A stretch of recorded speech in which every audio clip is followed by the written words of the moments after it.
One gauge of economic activity is a simple wall socket. An economy that's humming along is powered by electricity, and much of that power still comes from coal. We spoke with Greg Boyce, chairman and CEO at coal miner Peabody Energy, about the demand for coal, what that demand says about the global economy and his business. Coal markets are heavily reliant on electricity demand, which is a surrogate for GDP. And then for our metallurgical coal, it's steel production. And with Europe continuing to be soft, the U.S. not really getting traction, and now China softening, we've already begun to slow down our production base.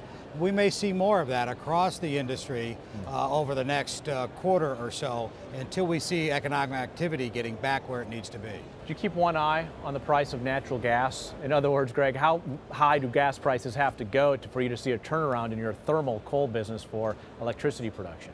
There's several price tiers that are critical to us. Our biggest platform is in the Powder River Basin in the western U.S. That price point's about $2.50 gas, which we're above now. You move to the Illinois Basin and it's about $3.25 to $3.50 gas. And then of course, once you get to the East Coast, that gas competitive price is around $4.50. Now internationally, there is no competition with gas because it's priced so high that coal is the competitive fuel everywhere in the world except for here in the U.S. Where is your customer demand going to come from, considering that regulatory issues here in the U.S. when it comes to power plant emissions? We are seeing a long-term reduction in coal as some of the older power plants phase down, and right now we're seeing new gas being built. But we'll see longer term, we think, new baseload generating coal coming back into the generating mix in order to have that sound, stable base in the future. What about those international customers for American coal? What are you experiencing there?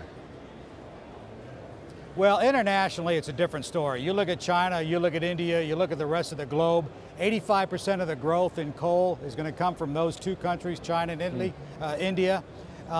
Coal has been the fastest growing fuel over the last 10 years. It's projected to be the fastest growing over the next 10 years by the IEA. In fact, by 2035, it should surpass all forms of energy.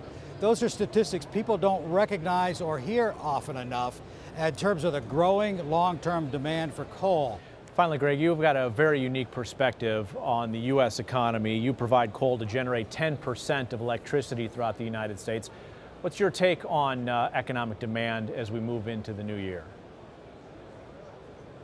Well, what we're not seeing is strong industrial and manufacturing demand. It's not to say we're not seeing growth in certain areas. So I think in terms of economic activity, while we're seeing a little bit of growth, it's not really to the point where it needs to be, in our view, to make a fundamental difference to getting the economy where it ought to be in terms of higher levels of GDP growth. Greg, we appreciate the insights from the coal industry. It's Greg Boyce along with us, the CEO at Peabody Energy.